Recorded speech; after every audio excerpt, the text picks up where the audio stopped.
So students, welcome to you. Today we will see another topic on mathematical expectation.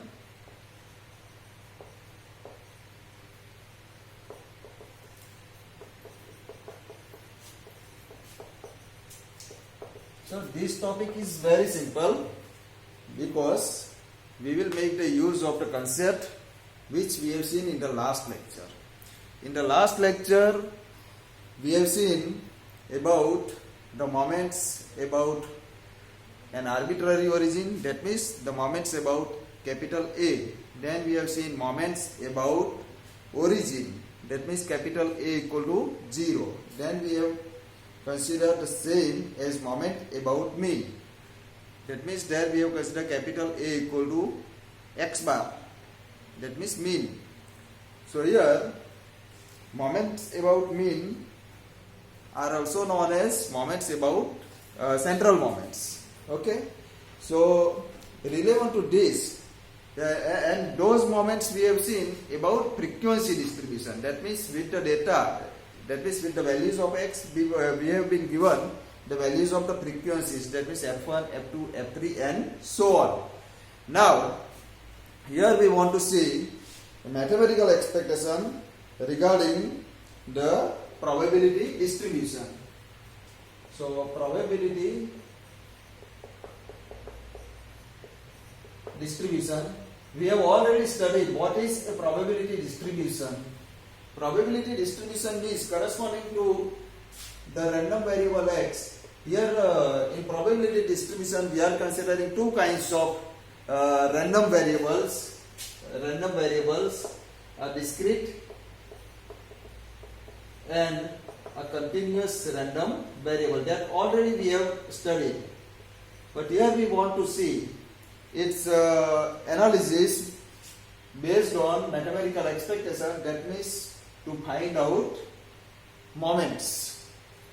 So if we consider discrete random variable, then we will be given the values of x, say x1, x2, xn, and correspondingly here we will be given the values of the probabilities.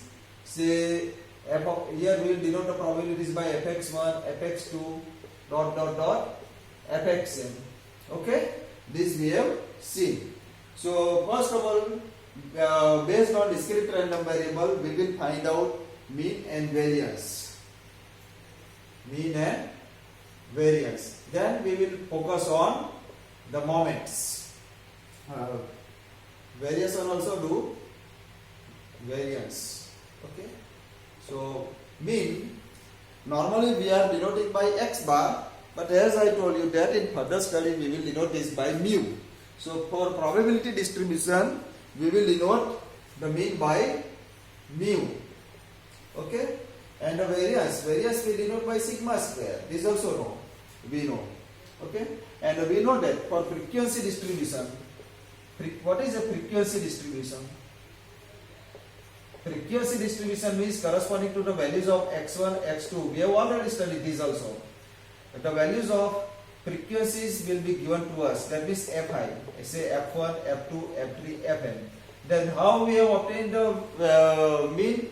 There we have obtained the mean as 1 upon n, capital N, sigma fi xi. Okay, this kind of mean we have obtained. So if we write this in this form, fi upon capital N into xi.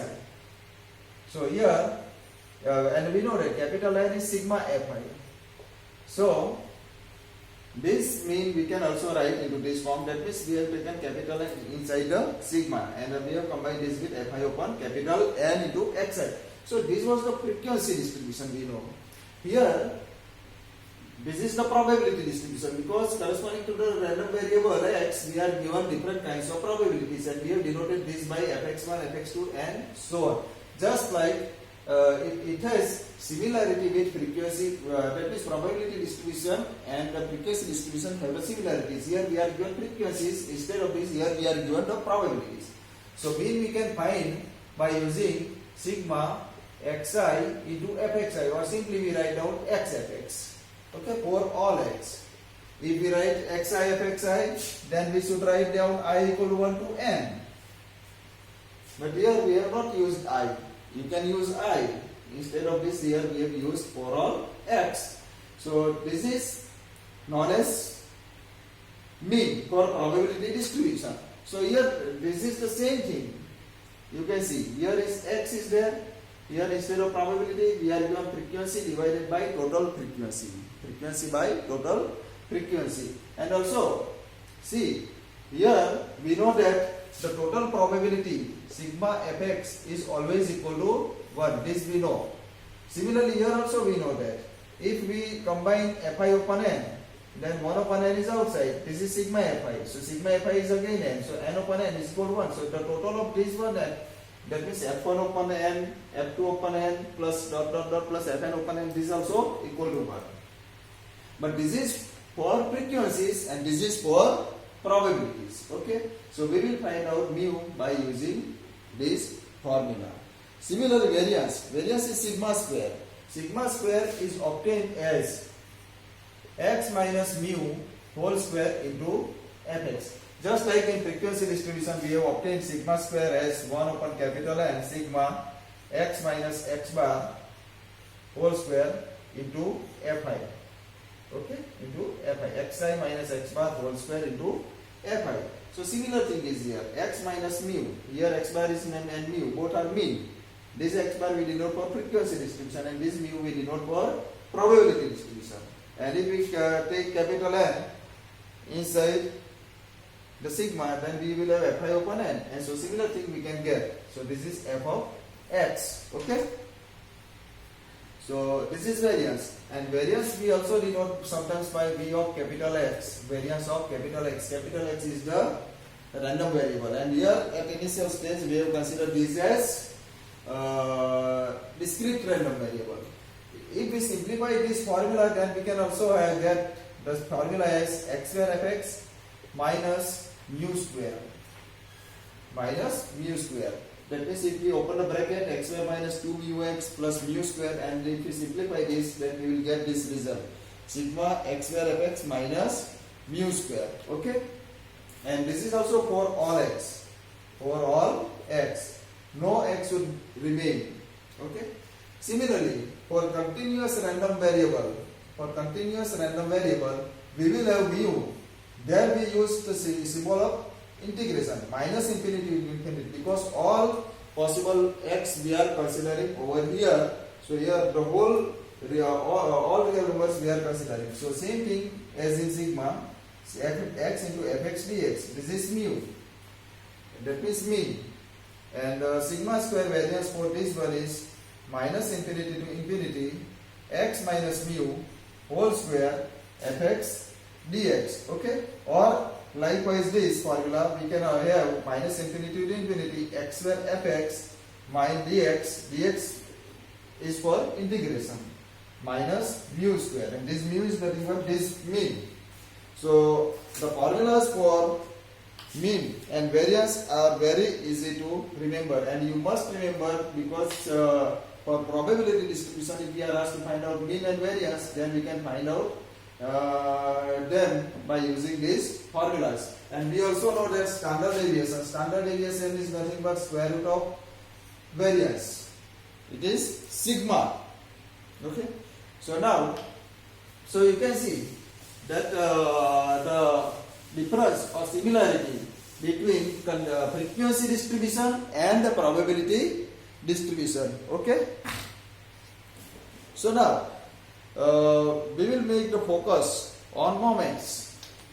First we will see kth moment about origin. Okay, kth moment about origin.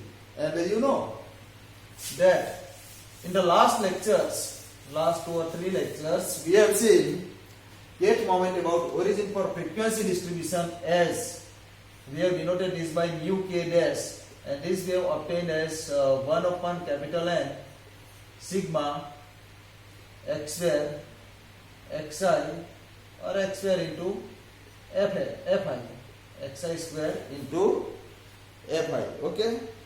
Sorry, not xi square. Xi square is for variance. Xi raised to k into fi. Okay. This we have denoted for frequency distribution. And if we get a capital N over here, then Fi upon a capital N, and this has the similarity with the probability distribution. Okay.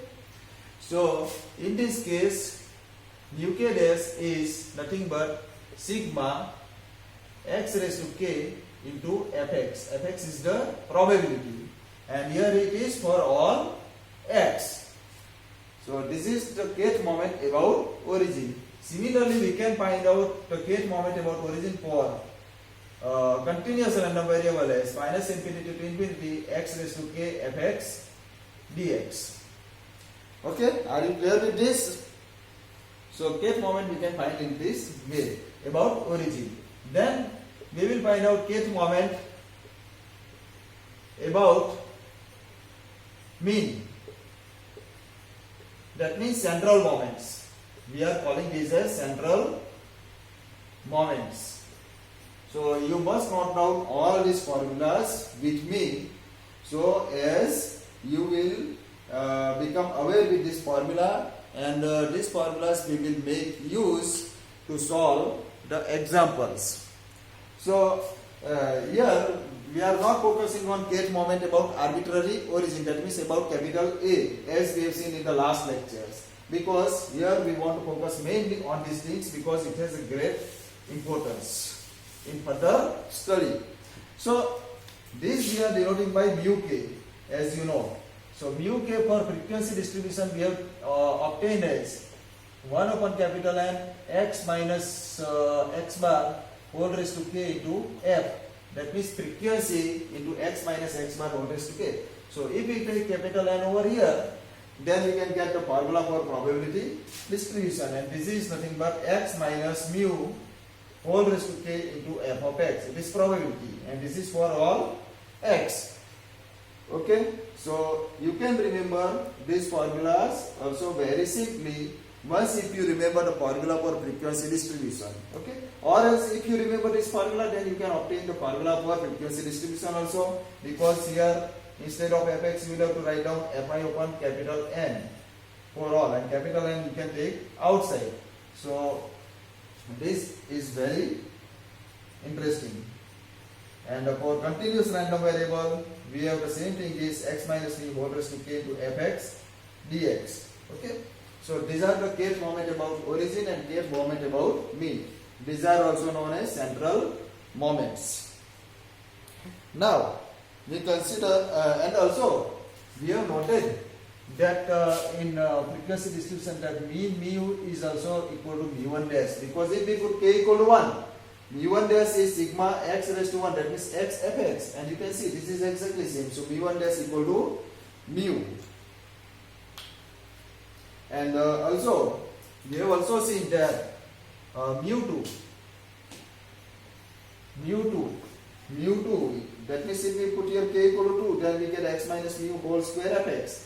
So this is nothing but x minus mu whole square fx. This is nothing but variance. So mu2 equal to sigma square variance. So you can remember them very easily. So have you noted these formulas for mean and variance for both discrete random variable and continuous random variables? Then we have focused on kth moment about origin and kth moment about mean. So the formulas are very easy to remember, and hence by using this we can solve the examples very simply, very easily. Okay, so you note down these formulas. Have you noted them? Okay, so I will rub it out.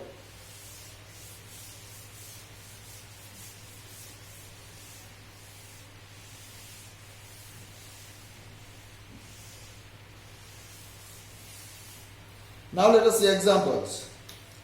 The examples are very simple here. The statement of the example will be long, but the solution is very easy. So one example, a machine produces on average of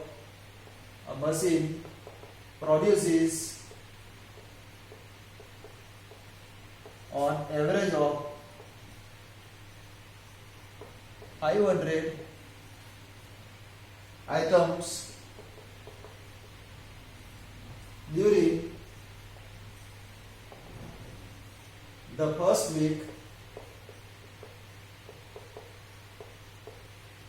of the month,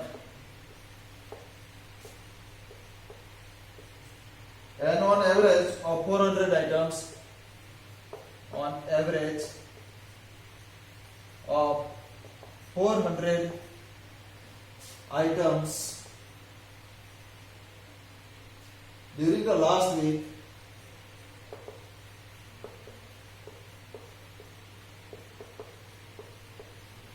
of the month. The probability of for this being, the probabilities for this being 0.68 and 0.32 respectively determine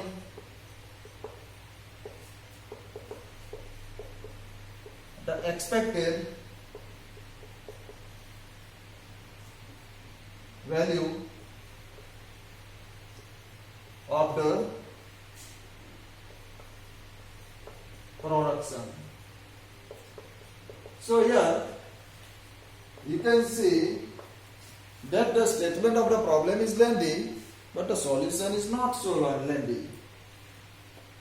Here we are given that the machine produces on average of 500 items during the first week of the month, and on average of 400 during the last week. That means in first week 500 items, and in last week 400 items are being produced.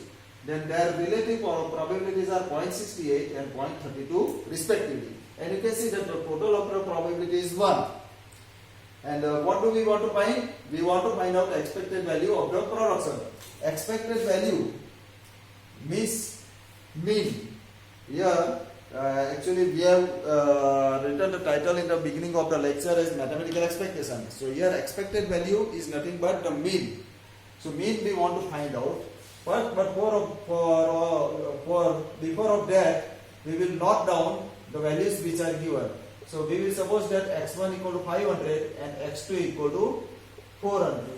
Then the corresponding probabilities, that means f of x1 equal to 0.68 and f of x2 equal to 0.32.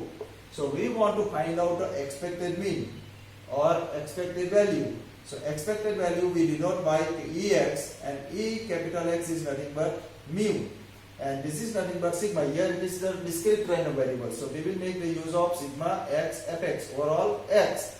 That means x1 into fx1 500 into 0.68 plus x2 into fx2 400 into 0.32.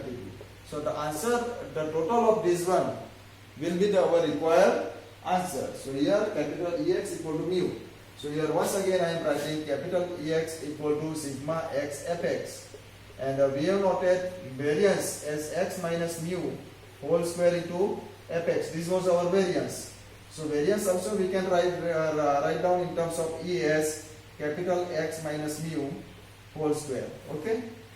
So here wherever is capital X we use x minus mu whole square. So this thing we can write down. Okay. So you can find out its value, and its value will be 468. So this is the answer. It is very simple. You can see. Now let us see, just to note down this and you solve, you write down in your notebook this example. It is the complete solution. Okay.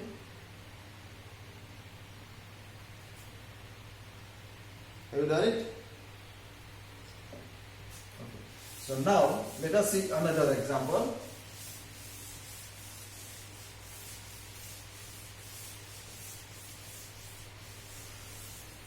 Another example is that for the following probability distribution,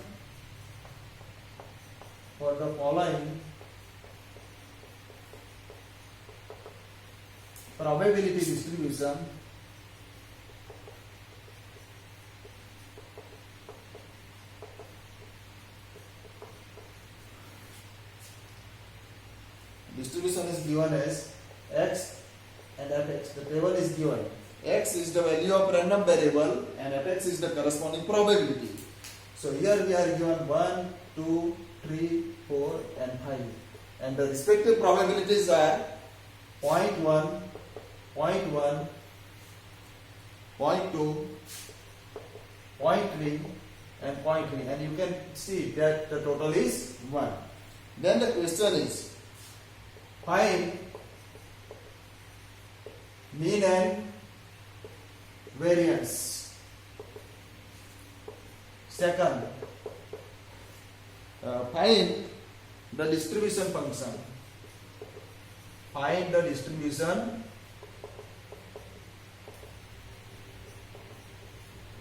function. So here the solution is very simple.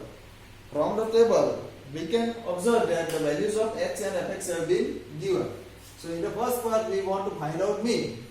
So mean has the formula sigma x fx. It is very simple for all x. That means x into fx. So you can write down this as 1 into 0.1 plus 2 into 0.2 plus 3 into 0.2 and last 5 into 0.3.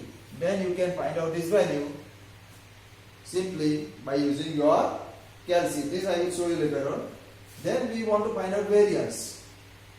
So variance is sigma square. Sigma square is nothing but x minus mu whole square into fx for all x. So this you can find by using x minus mu. That means for first one, here mu is required. Mu means mean. Mean is required. So mean here is 3.6. You can not or you can find. So here the first one is for x equal 1. That means 1 minus 3.6 whole square into fx. That means into 0.1 plus 2 minus mu 3.6 whole square into 0.1 plus 3 minus 3.6 whole square into 0.2 plus 4 minus 3.6 whole square into 0.3 plus 5 minus 3.6 whole square into 0.3. So you can find out this by using your calci, and you can find that this value is nothing but 1.64. Or otherwise, if you don't want to use this formula, you can also find out this formula, or sigma x square fx minus mu square. So you don't require here to subtract 1 minus 3.6, 2 minus 3.6, that means mu. You don't require to subtract mu from each of the numbers at every step. You can write down this as x square fx. X square fx means